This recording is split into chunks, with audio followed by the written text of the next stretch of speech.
This evening we are considering the matter of esoteric healing, the phenomenon of healing. We're going to consider the matter in 4 parts.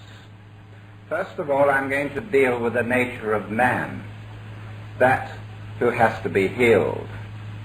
Then I'm going to deal with the nature of the disease that afflicts him. Then I'm going to consider current esoteric methods of diagnosis. And then I'm going to finally consider current methods of treatment, esoteric methods of treatment. The nature of man. It is most important to understand in healing that man has grown outwardly.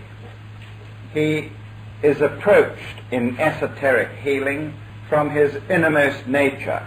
That is what we mean by esoteric healing. We mean healing from within. We don't mean taking a bottle off the shelf.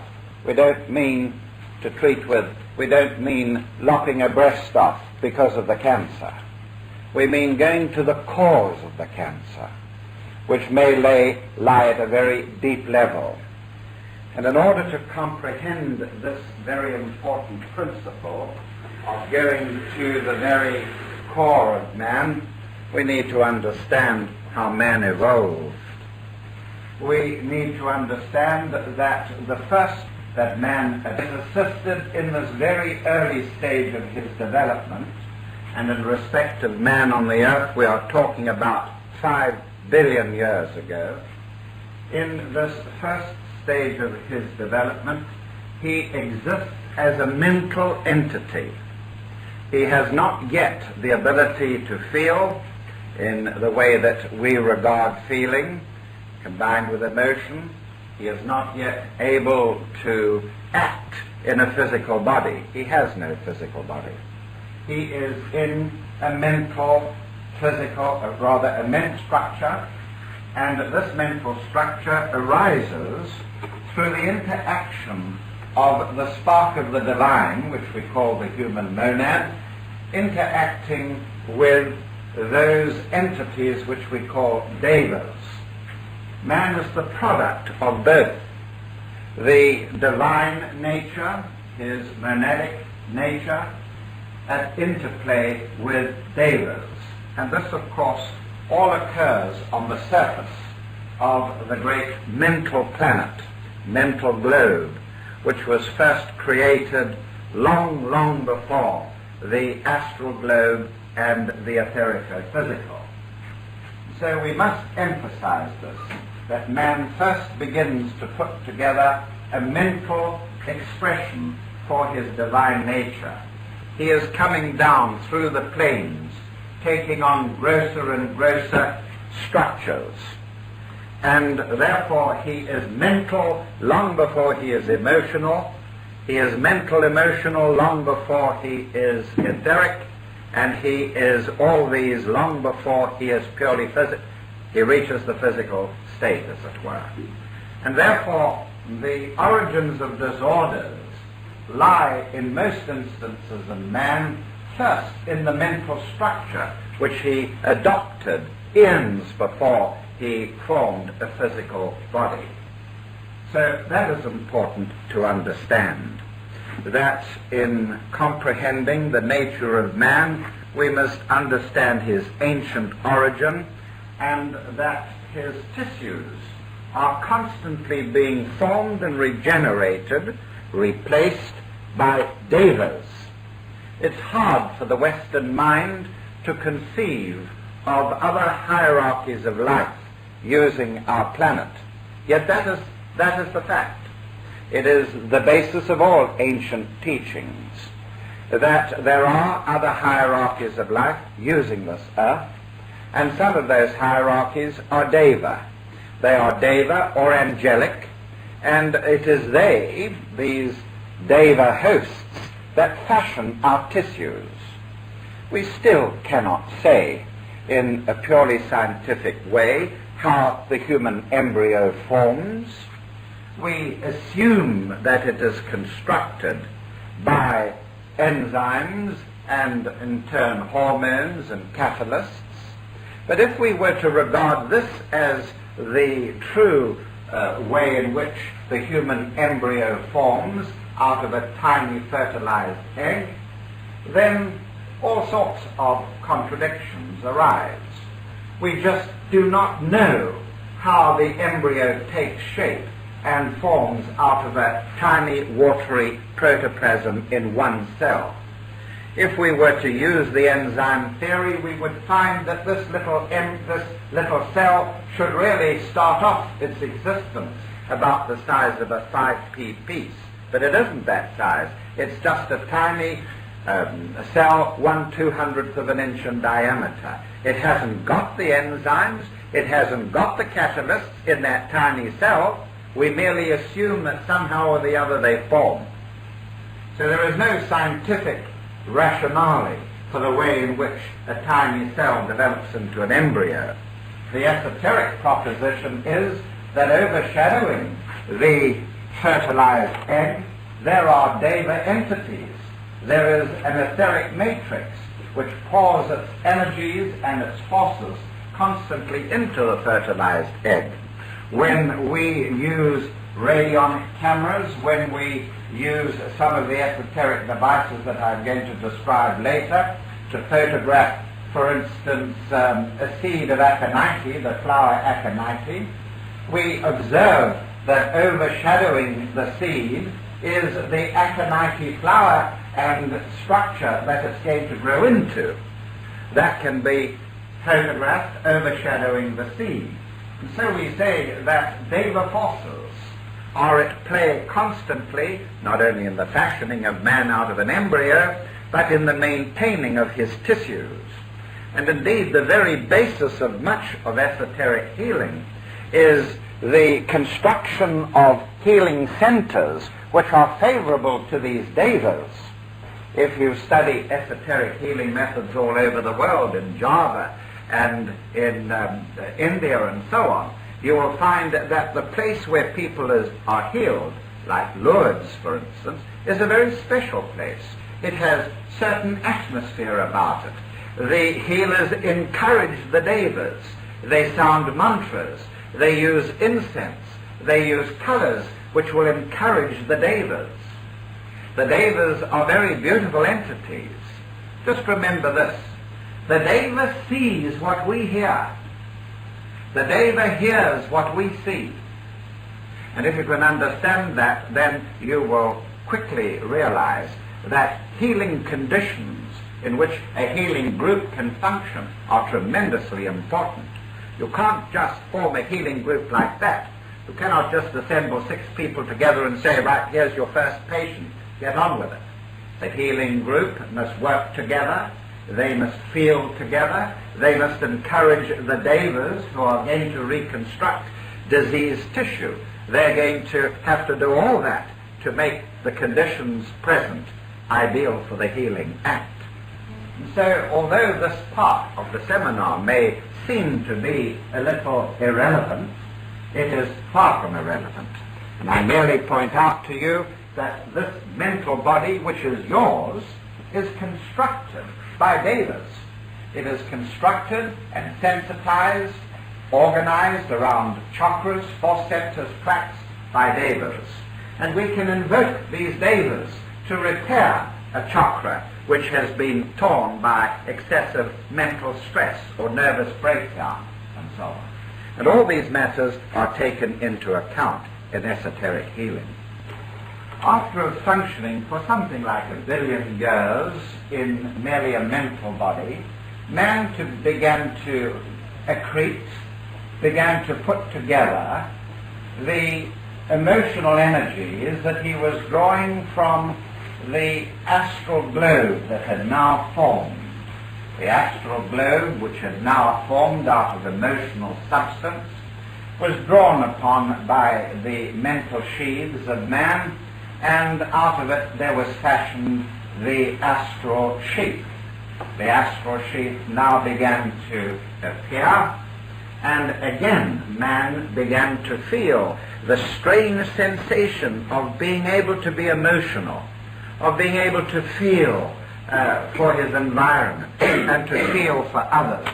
And then, with the passage of time, there formed in the globes of Earth planet the so-called anima mundi, or etheric body of the planet. And it was into this that we precipitated, as it were, an etheric body. And you have heard me describe the etheric body previously from this platform. It too is organized into chakras. It has force centers. It uses prana from the atmosphere, and so on. And it was from about 70 million years ago that the first usage of the physical body, and I'm not going to go into it in detail, the first usage of the physical body became possible. The physical body of man arose through the merging of his etheric body with the etheric body of the higher anthropoids, and with this merging, from about 25, 20, 18 million years ago, there emerged man, the physical entity. And so what I'm really saying here in the introduction of the seminar tonight is that man is the expression of inner forces which slowly organize themselves into a matrix, an etheric matrix. And it was out of this etheric matrix, or into this etheric matrix, that man's physical body was able to precipitate. We can still see the etheric matrix. When I was here before talking on the powers latent in man, you will remember how I described the etheric force fields given out by the fingers. We radiate from our physical bodies constantly various force fields. There is surrounding each finger a force field. And this acts as a kind of matrix to maintain the position of the flesh. Always remember that we're in a state of dynamic equilibrium. And this has tremendous esoteric implications. Literally, the tissue which you now possess is replaced progressively over the period of, say, 4 or 5 years. There is not one atom of your bones or your nails or your hair that is not completely replaced by nature. Science, again, doesn't know how it's done, but we do know that it is a fact that not a single part of you that exists now will be there in 5 years' time. You will have replaced all your atoms. And the incredible thing is that the atoms, the new atoms that will take part in your structure, will be placed into the correct position. And there is no scientific explanation for that, certainly not in genes and chromosomes. But we say it is related to the etheric matrix which we all possess. And so man then is physical at last. He is physical at last. And the natural order of things is for a mental disturbance to work its way down, if it can, into physical expression, becoming encased also in emotional association, then in etheric association, and finally it reaches the so-called physical expression.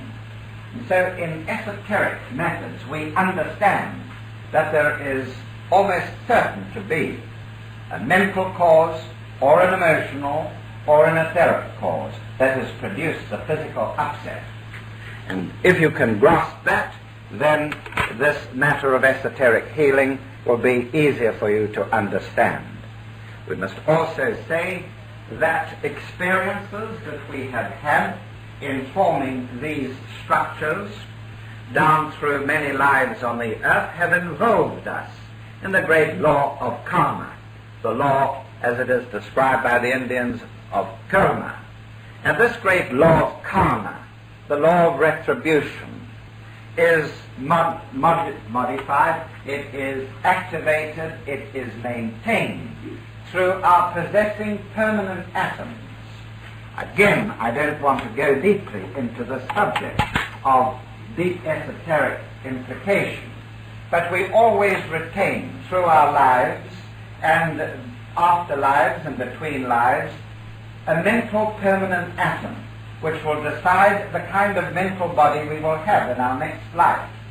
We also have an astral permanent atom that decides the structure in great extent of our astral bodies in the life to come, and also the the physical permanent atom that decides the structure of the etheric and physical bodies in lives to come. Therefore, as a result of this karmic action, we must face the fact that there are diseases of karmic origin. So, when we think of disease, we think in terms of, has it got a mental origin to it?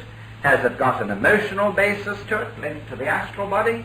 Has it got merely an etheric component to it?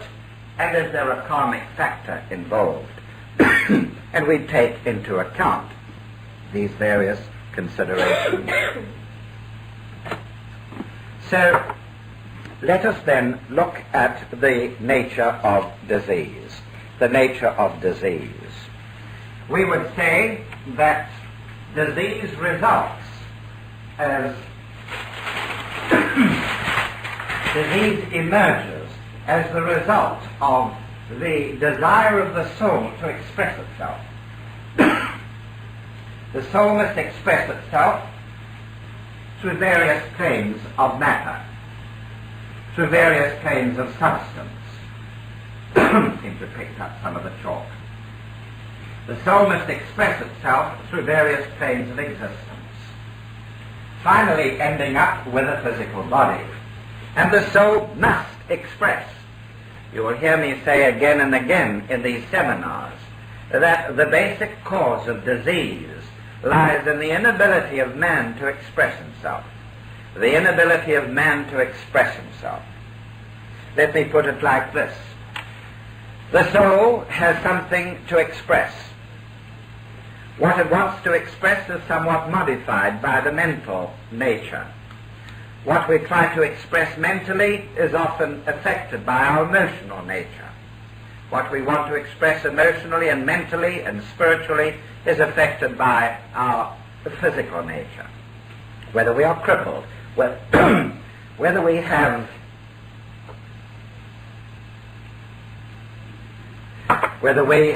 a good constitution or a poor constitution, whether our karma has been settled or whether it is still heavily burdening us.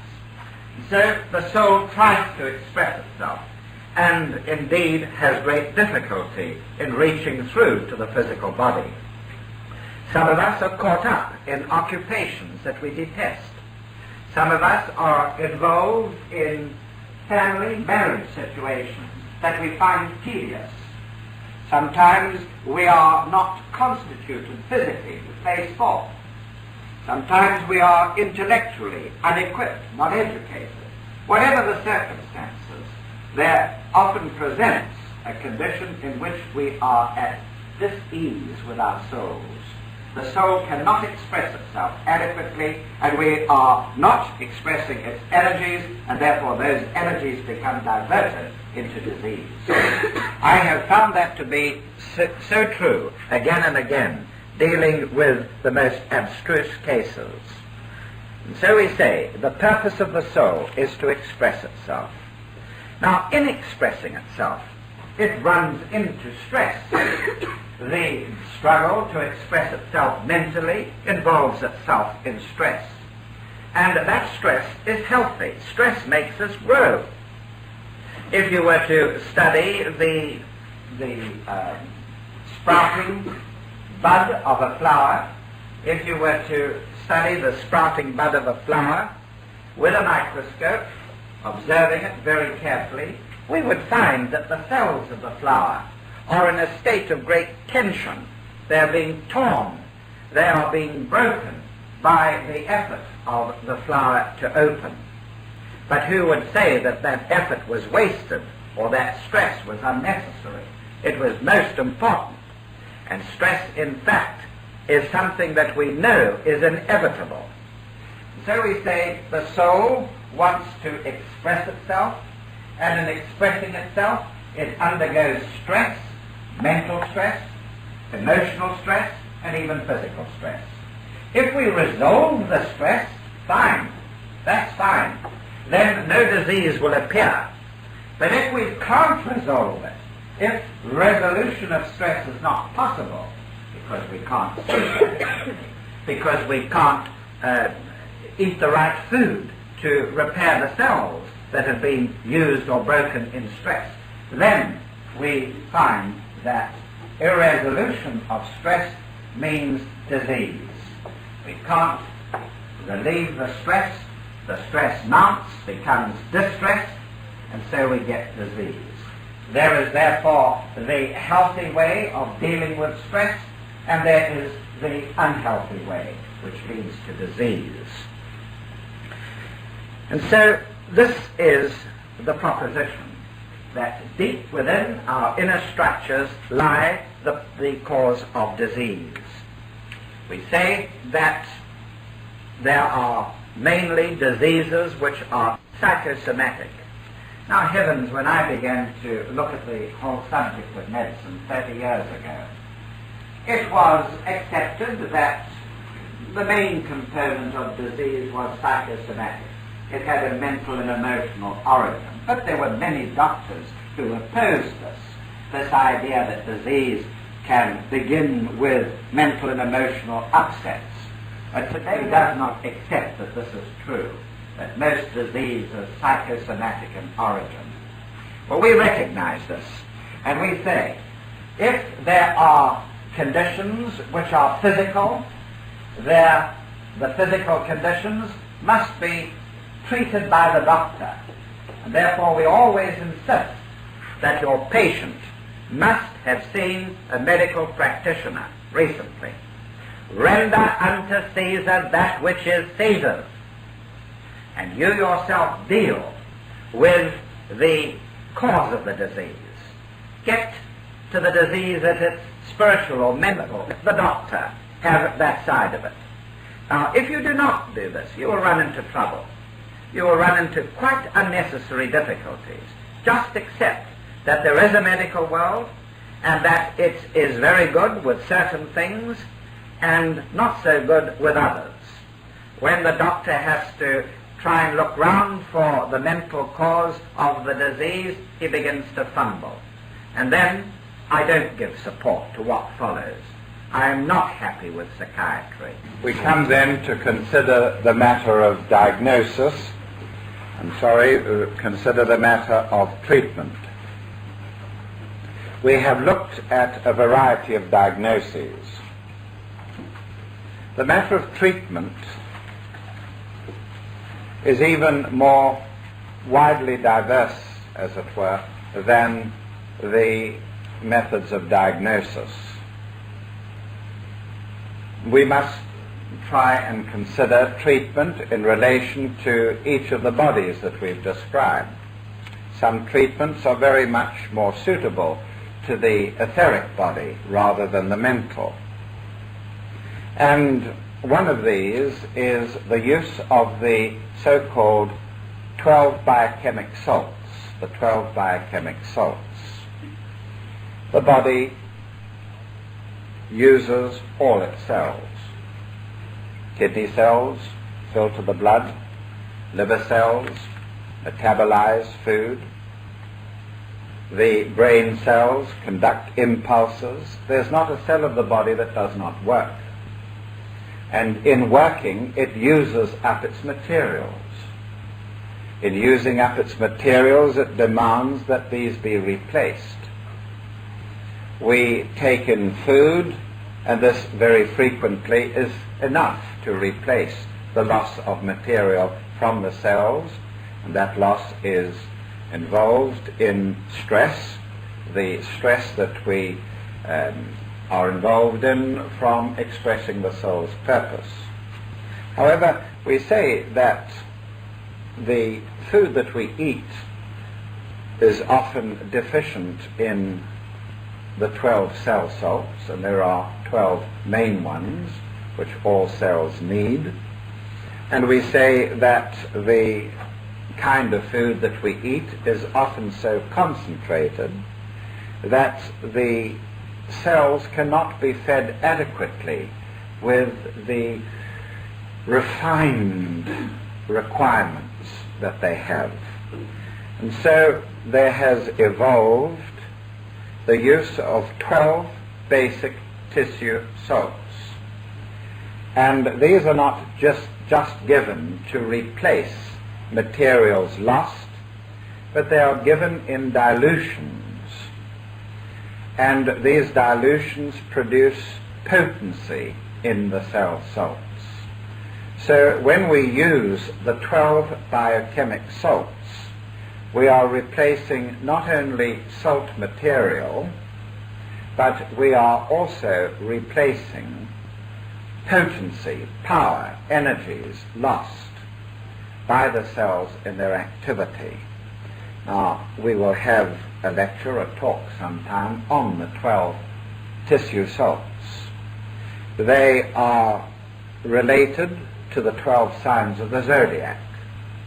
And so, if you have an afflicted horoscope, then you can go to the affliction in the horoscope and you can locate the kind of salts that are indicated by the affliction. If you have Capricorn badly afflicted in the horoscope, then calcium phosphate is indicated, one of the 12 tissue salts, as it were. And so the use of the 12 tissue salts is valid, but especially for disorders of the etheric body. And the disorders of the etheric body usually involve somewhere energy loss, energy gaps, people who cannot fix energy adequate to their needs. They are inadequate to life in terms of being unable to muster energy, or energy lack lets them down. And generally speaking, this is a manifestation of the etheric body. So we tend to treat etheric conditions with the 12 biochemic salts. Then there is the science of homeopathy, the medical science of homeopathy. It is poised halfway between the esoteric and the orthodox. Homeopathy is accepted in the world and has a degree of recognition. The proposition is this, that you can take a salt, say magnesium phosphate, or you can take a herb and you can dilute it and dilute it and dilute it to infinity virtually, so that in the end what you have is a dilution in which there is not a molecule of the salt remaining, but the diluted material works. Even though the salt or the herb is now no longer there in material form, its potency is there and its quality is there and can be administered very effectively.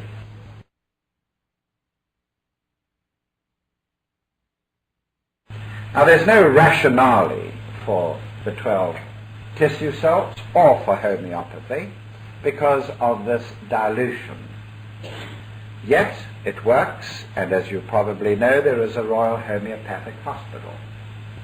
The Queen's physicians are traditionally homeopaths. She has a physician now that is a homeopath. And so there is recognition of this branch of esoteric medicine. It was esoteric 100 years ago. Today it is becoming very rapidly orthodox. I think that it's losing a bit of its gloss in the process. I don't think that it's being administered with all due honesty, but nevertheless it is a valid branch of medicine, and it is questionable whether it is any longer esoteric. Then we come to the use of the Bach flower remedies, I wonder whether somebody could pop their heads out and ask the youngsters to give you a handful of flower remedy charts. Would you mind, please? Let them Tell them to bring them in. They must hand them out. Thank you. The flower remedy charge. Now, Edward Bach was, in fact, a medical practitioner, and a very good one. He practiced in Harley Street and practiced successfully, and he administered materials to patients which were based on the products of viruses and bacteria. But he was not satisfied with the results that he got, good though they were. He began to experiment with the administration of flower essences.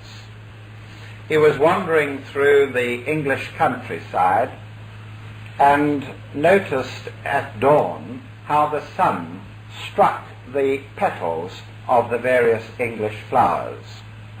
And he observed that in many instances the flowers were covered with dew. And he wondered whether, as the sun absorbed, or rather as the sun dissolved the dewdrops, whether the dewdrops did not absorb something of the flower's essence. And so he collected the dew from these flowers and administered the material to himself, and he observed the effects of this material on his various symptoms. He began to produce in himself the kind of conditions that the remedy was good for. In other words, if he took the remedy of material from the flowers of the willow tree, he observed that he displayed the characteristics of willow, which include, for instance, resentment, strong resentment. And so the willow remedy, the flower remedy, was used to treat resentment. So we have here a very fine range of flower remedies, 38 in all, and a 39th one, which we call the rescue remedy, which is a blend of several of the other flower remedies. Flowers themselves have deep esoteric significance. We have seen that the chakras are flower-like. We also know that the human soul has been described as a lotus in the process of opening. We even believe in the esoteric sciences that every flower is a symbol of wholeness. And that's a very important observation, that every flower is a symbol of wholeness. You see, the flowering kingdom, the plant kingdom, the angiosperms, it's a kingdom that is near to perfection. May I have one? And he pulls the only blend from the pack out. That's the story of my life. The unusual, the bizarre. The flower itself is part of a kingdom that is reaching perfection. If you want to see what a human being is going to be like when he becomes a master, seen as a holistic entity, you look at a flower. The flower is a symbol of integration and wholeness, and man is moving towards integration and wholeness. And so we say that the flowers all contain the elements that we lack. When we are diseased, we are not whole. We ask that we be made whole. We ask that we be cured. We ask that we be given the thing that we are deficient in, or have taken away from us that which prevents us from being whole and excess of. And so this concept of flowers containing within them the elements that we lack in humanity, because unlike flowers, we have not yet reached integration. This is the basis of it. So there has grown this idea that there are flowers all over the earth which have within them the kind of essences that would make man whole. No matter what his disease, there are flowers, in combination or singly, that can provide wholeness for such a diseased person. When we talk about disease, we remember that most disease has its cause at the mental and emotional level. So we use flower remedies for mental and emotional symptoms. The biochemical salts mainly for the etheric symptoms, the flower remedies for the mental and emotional symptoms, or bodies, if you wish.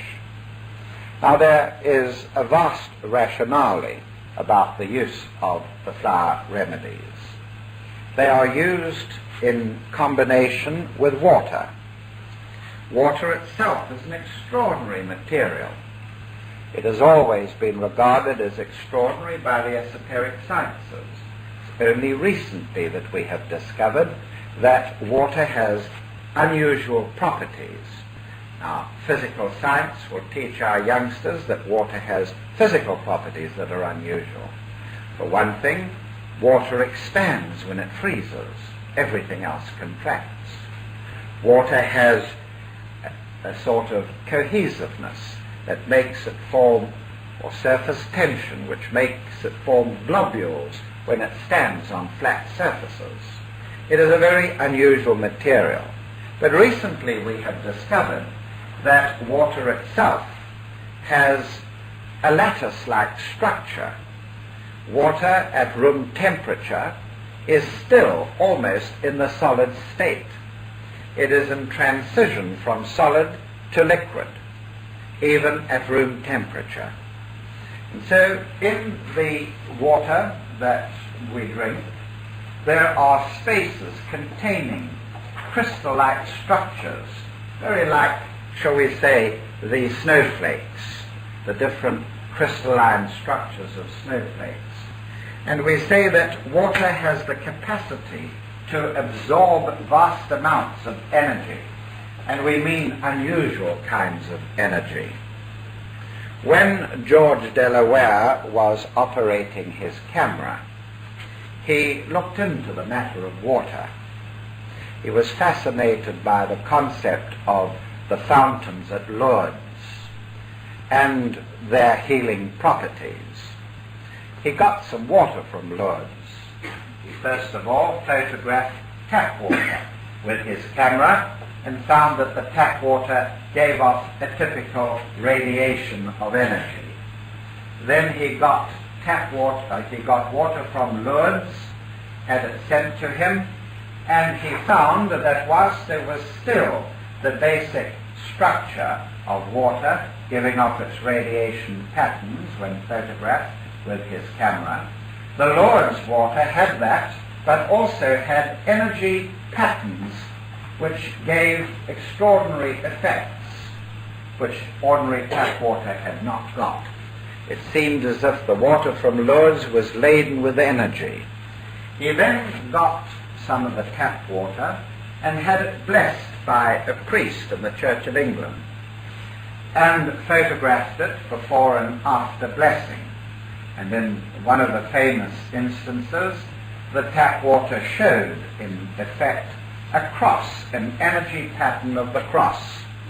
And on the cross one could even detect the suggestion of a figure. Well, you may scream fraud again, but when the picture was shown to the venerable priest, he said, "It's just the kind of picture that I envisage when I bless water." It was embedded in an energy pattern in the water given to him. So when you consider, ladies and gentlemen, that man is 65% water, he has obviously a material of which he is predominantly made up of. He has a material that absorbs energy. It can even be blessed. The human body can be blessed we can transfer into it, project into it, our own energies, the energies of our aura, as was seen in the case of the priest of the Church of England. I think the Reverend Erdsley was his name. He projected his visual energies into the water. We can do exactly the same when we transfer energies from our auras into the water or the body of another person. Now, the flower remedies act in the same way. They are diluted immensely, yet the essence remains, and we can just place several drops of the flower remedy into our fruit juice or into our milk and swallow this drink, and very quickly the flower essence reaches all the cells of the body. This is a physiological fact, that you can take up a glass of water and take a sip of the water, and within 2 minutes every cell in your body, trillions of them, has some of that water in the cells. The diffusion is very rapid indeed. Water is absorbed from the surface of the stomach and enters the body very rapidly. So we say that flower essences in the water reaches all the cells very quickly. And this is the basis of the whole flower remedy method. Now in front of you, you have a chart designed by myself, and you'll notice the copyright on it, won't you? Chart designed by myself, and it has got the flower remedies, all 39 of them, including the rescue remedy, spread out as a clock. It means that very quickly I can draw your attention to any part of the chart to a particular remedy. Let us just say, for instance, that the remedy Mimulus is at 1 o'clock in the chart. Mimulus is at 1 o'clock in the chart. Mimulus is the flower remedy which we give to a person who is suffering from fear. And the fear is the fear of a known thing. They know what they're afraid of. And so you give Mimulus. Now aspen is in the same group, not very far from it. Aspen is almost at 2 o'clock. And aspen is for fear of unknown origin. I don't know what I'm afraid of. I just know that I'm afraid. Then you give aspen. And so ranged around here is the whole broad spectrum of the kind of symptoms which express our dis-ease. We are feeling dis-ease, and we are feeling it or experiencing it at the mental level and the astral level. And if the symptom is ignored and it persists, it will work downwards, mentally to the astral, astrally to the etheric, and etheric into physical disorder. And so we try to reach the patient at the highest possible level with flower remedies, flower essences. So ranged around there are many symptoms, and eventually you very quickly learn how to detect them in your patient. You take a good history of the patient, and you find out what symptoms are disturbing him, presenting most of all. If you look round the periphery of the chart, you will see under where you saw Mimulus and aspen that there is a group of 5 remedies for fear, manifestations of fear. And it is very rare that you don't find a patient that hasn't fear of some sort.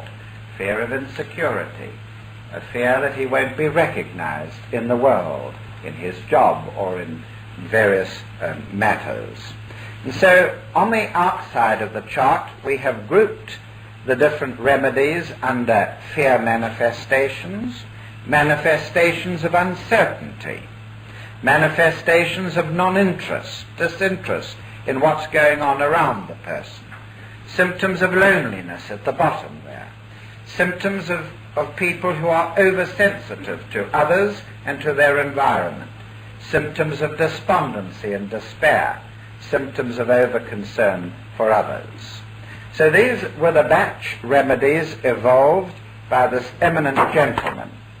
And we have done a lot of work on the remedies at the college, and we of course support what has been done by the Bach remedy people themselves. Unfortunately, the founders and the upholders of the Bach remedies have died, and the whole matter now is in the hands of newer people. Perhaps not with as much experience, but certainly with plenty of dedication. Then we have the aspro essences. It is inevitable that man's consciousness is changing. It is changing because as a unit, humanity is raising its energies from centers below the diaphragm to centers above the diaphragm, from centers in the chest to centers in the head. And we, in the fifth subrace particularly, are immensely involved in this process of taking in energy into the head chakras. One of the basic causes of tooth decay, dental caries, especially in the Anglo-Saxon subrace in North America and the Anglo-Saxon subrace in the British Isles, where tooth decay is the worst in the world, despite the fact that we have national health and teeth repairs free. Our decay is worse than anywhere. Now, the reason for it is partly in food, partly in our environment, but greatly to do with the fact that there is a rush of energy into the head region. It doesn't affect mature individuals so much, but in that delicate period of adolescence, when teeth are being formed, it is then when energies rushing into the head affect the deposition of calcium and other materials in the teeth. And so we say that conditions are changing all the time as man's consciousness changes. We say that we require new flower remedies. The Bach remedies are excellent and have their application, but human consciousness is changing rapidly. There is this matter, for instance, of what we call the disease of anorexia nervosa. Anorexia nervosa occurs in women, girls, who suddenly stop eating and starve themselves to death. And it's happening all over the country. It has been known, of course, for 30 or 40 years, but never in such numbers as is occurring now. We have had recently an example of this in Northern Ireland, where the second of two sisters in jail for terrorist offences have developed anorexia nervosa. We haven't got a Bach flower remedy for that, but we are experimenting at Caregate. I'm spearheading this effort, of course, obtaining new flower remedies, extra ones. And what we're doing is to use them as remedies, like the Bach remedies, but we're also combining them with aspirin. I've looked very carefully into the whole field of orthodox and esoteric medicine. We know that our subrace is under stress, under tremendous stress, and that stress is mounting all the time. After the last World War, we thought stress would gradually slow down, that the food queues would stop, that this would halt, and that a better life would come to us. But the thing that we've all retained has been stress. Our environment is laden with stress, so much so that we begin to believe, understand, that our subrace has this as part of its evolution, that we, the Anglo-Saxon subrace, is going to be subjected to continuous stress because it will in some way take the energies from the chest region into the brow. It's part of the stress mechanisms and the yoga of the New Age. And it is my honest belief, from the background that I have, both in orthodox medicine and in esoteric medicine, that aspirin is the most reliable of the physical remedies. It was used by Hippocrates and the Aesculapidae 2,500 years ago. It is, of course, derived in its original sense from the bark of the willow, and only recently have aspirins been used as a synthetic product of oil, or the coal tar product, as I understand it. What has been revealed recently by experimentation is that people who take aspirin regularly each day ward off that destructive disease known as arteriosclerosis, in which degeneration of the blood vessels occur. And this degeneration produces more death than any other known cause. Heart attack, the stroke, the deterioration of the walls of the arteries, this produces early death. Now, aspirin has been shown to be very effective in warding off these conditions. And if we are going to go into an age of continued stress, this has been shown to be the finest physical device for warding it off. Everybody today is being recommended to take aspirin, at least 2 to 3 aspirins every day. And there are, of course, side effects for a few people. 4 in 1,000 have side effects. Most of the so-called side effects come from people popping aspirins into their mouths without taking water with them. We'll deal with that under this heading later. Now, the aspro essences have been evolved by myself. What we have found is that water can be activated by magnetism. If you activate water with magnetic fields, it will take calcium out of the tubes of boilers, so that the furring of the tubes and the boilers, the pipes and the boilers, is prevented. We have found, George Delaware and myself have found, that applying magnetic fields to the human body, we can remove calcium deposits in the walls of human arteries, which contribute to arteriosclerosis, that degeneration that I spoke of earlier. So when we put the flower essences, the aspro essences of flowers, together, we do this. We, first of all, place the aspirins in a desiccator. We pile them into a desiccator. We put the flower essence below them, and the flower essence slowly passes upwards. We apply gentle heat at the bottom to cause convection currents. The flower essences pass up through the aspirins and permeate them, infuse them with their essence, and the whole lot is placed in a pulsating magnetic field to activate the water containing the flower essence, which becomes absorbed by the aspirins. And when you activate water with a magnetic field, energy is forced into the molecule of water. And so in this way we obtain an aspirin with an application to a particular set of symptoms. So as you take your aspirins each day, which you should take, it's recommended for everybody faced with stress, and we're all under stress, you can select your aspirins according to the kind of symptoms that you're manifesting mentally and emotionally. So we have a whole list of aspro essences which will enable us to select them according to the mental and emotional causation